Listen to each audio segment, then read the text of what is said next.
Well, good morning and welcome back to the Morning Report. My name is William Lawson. Now, I don't know if you saw the short I did the other day, but I kind of warned everybody this would happen. This- right now, we're digging into one of the most overblown pieces of political theater that you will see this year easily. MSNBC's Chris Hayes brought on, of course, Senator Bernie Sanders to talk about the current government shutdown. Okay. And what's come out of that conversation? Well, Sanders actually claimed that we are living in maybe the worst crisis since the Civil War. Okay, let's pause on that for a second. The worst crisis since the Civil War. Think about what that means. Worse than two world wars, worse than the Great Depression, worse than the Cuban Missile Crisis, worse than 9/11, worse than COVID, worse than everything we've lived through as a nation for the past 160 years. It would be laughable if it weren't so dangerous. Because here's the truth: when politicians and media inflate routine political battles into doomsday scenarios, they're not just lying, they're conditioning the public to live in a constant state of panic. And that panic is useful for ratings, for fundraising, and for consolidating power. Today, I'm going to break it down. We're going to walk through the Hayes Sanders exchange.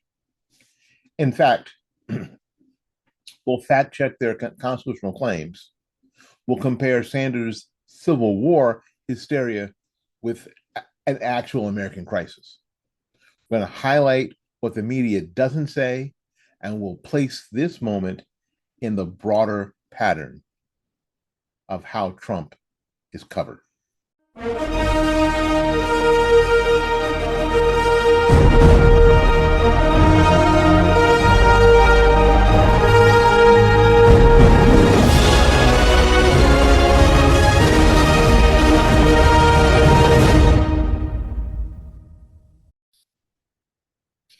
Okay, Chris Hayes set the table.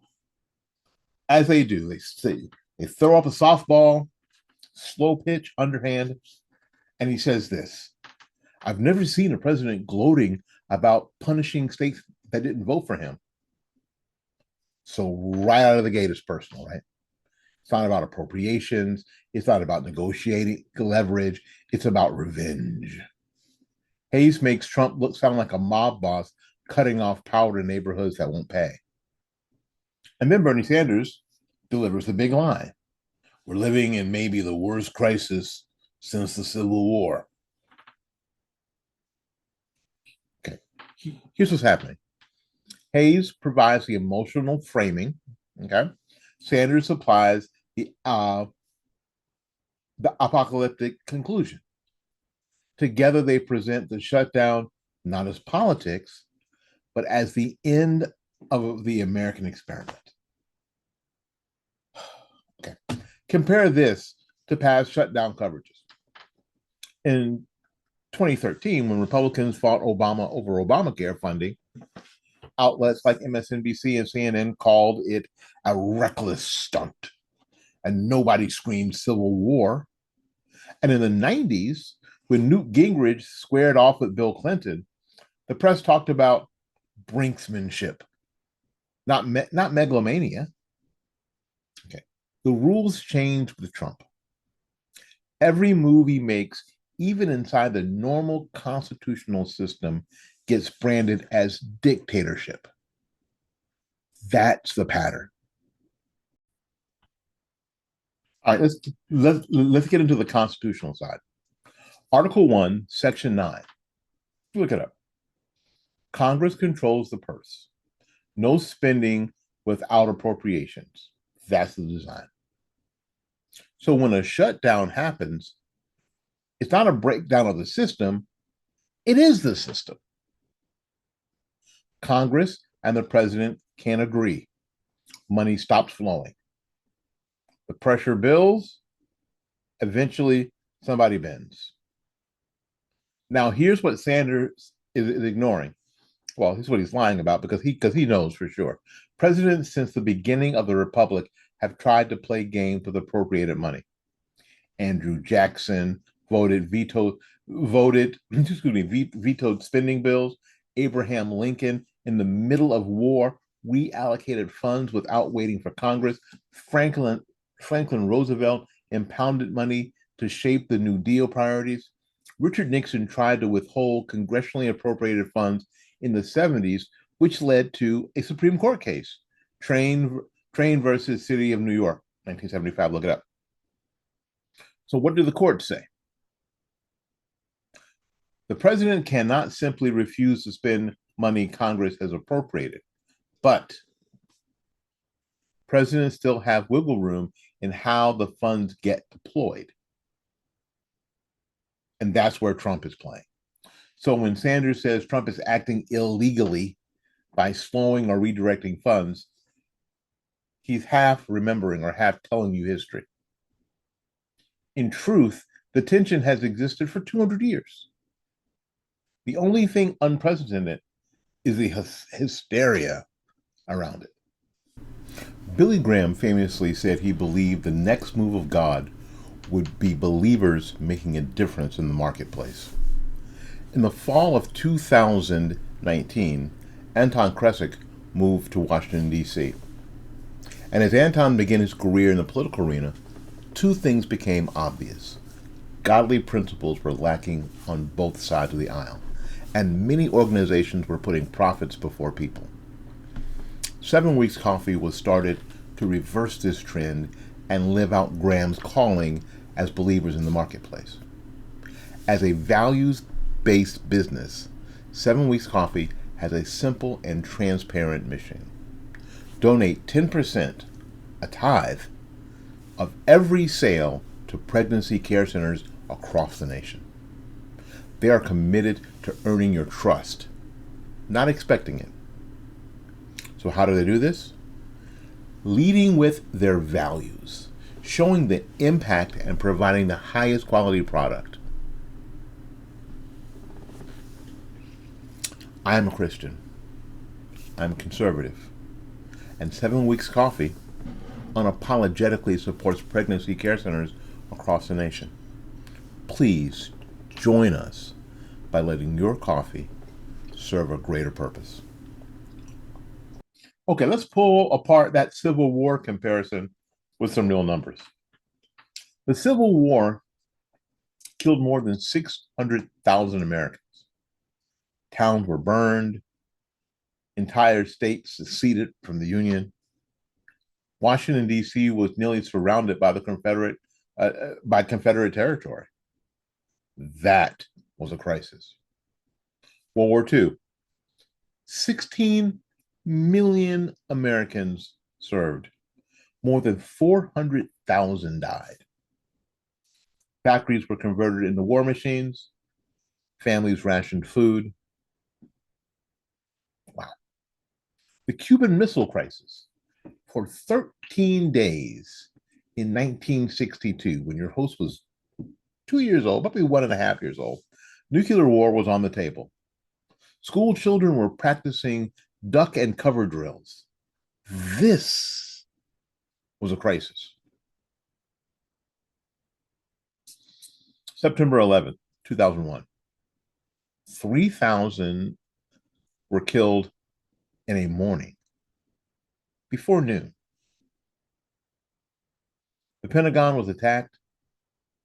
The World Trade Center was leveled. That, my friend, was a crisis.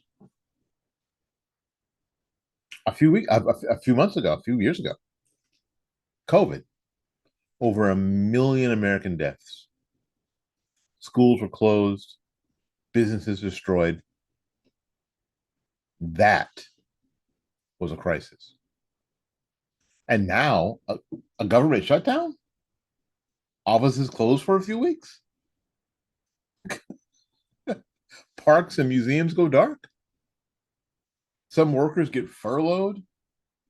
And every time, and I've said this to you before, every single time they get paid retroactively.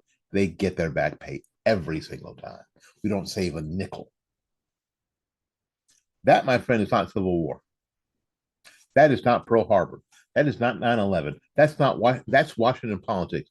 And to pretend otherwise is completely and totally dishonest. Sanders' claims also insult the memory of the people who actually lived through those real crises. Our grandparents' generation faced the Depression and World War II. They knew fear. They knew hunger. To say that their sacrifices are on par with a shutdown squabble, outrageous, completely and totally outrageous. All right, let's talk about what Hayes and Sanders won't talk about. The Congressional Budget Office projects a $22.6 trillion deficit over the next decade. $22.6 trillion deficit over the next decade. Now, that's the projection for today. From a year from now, it's going to be worse. All right. Every budget fight is theater around the edges while the debt climbs higher and higher. It's like there's this big bonfire and people are throwing Dixie cups at each other full of water. Shutdowns, as messy as they are sometimes the only leverage point to force that conversation. You don't hear MSNBC mention that because it doesn't fit the script. It doesn't fit the narrative.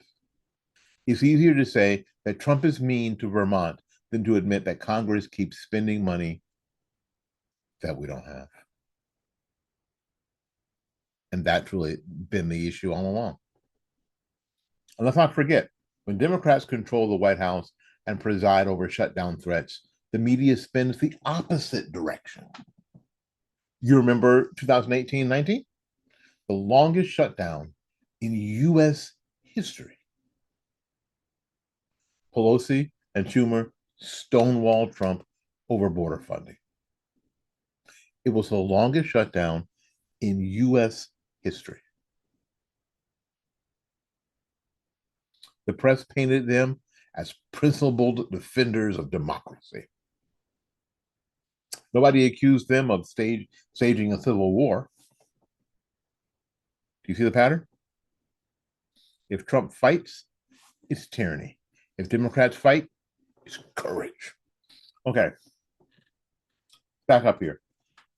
This is bigger than one shutdown. Okay. Since 2016, Trump has been cast as an existential threat. Every move is portrayed not as politics, but as authoritarianism. Immigration policy, fascism. Supreme Court nomination, court packing. Trade tariffs, dictatorship. Budget fights, civil war. That's not journalism. It's a script. The role of the villain never changes. The only thing that shifts is the stage set. Here's the real danger. When everything is a crisis, nothing is. If MSNBC calls every move the end of democracy, then when an actual emergency happens, their audience will be too numb to respond. That's the boy who cried wolf problem. We all know that story, that Aesop fable, right? And it's one reason trust in media has cratered.